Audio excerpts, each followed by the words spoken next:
interesting thôi để đón ra first gear ở đó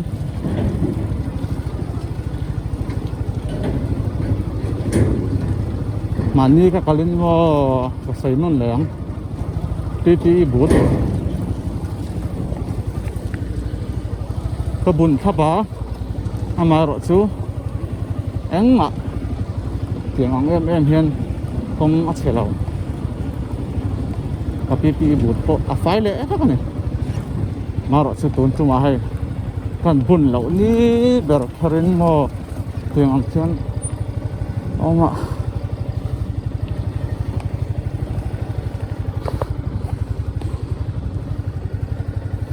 khơi công nghệ có rõ đòn hoặc sẽ kiếm lòng là thì rõ hết tất bằng tăng số ơi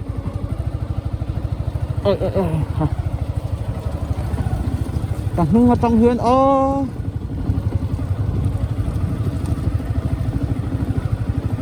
radio camera mình lâu là tuồng xe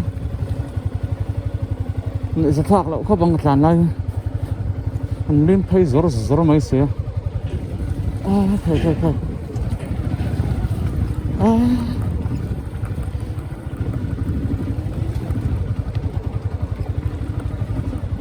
mà thì em nghe tiếng hiền ôm léo cái gì August lệ September in car khan kakala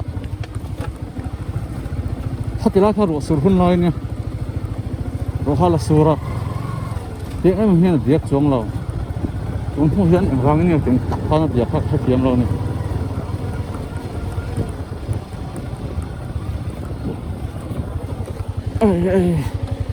các bạn cứ tự các em phải không nó chọn này ngay đó nó chọn nó phải nè các sil đòn lúc tục các bạn thấy anh cả riêng ulin nó thế các trong lúc tục anh thấy chút chết trong lúc tục vụ lỗ đó đại hít thở chứ đâu ra sẽ chưa ăn lỗ lúc tục không lúc tục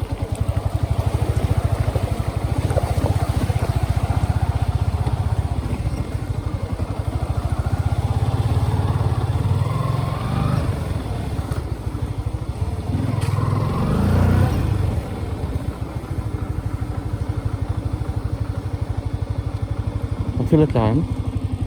nghe chọn trả lời tốt rồi các bạn hỏi cho các em tiền từ phía đó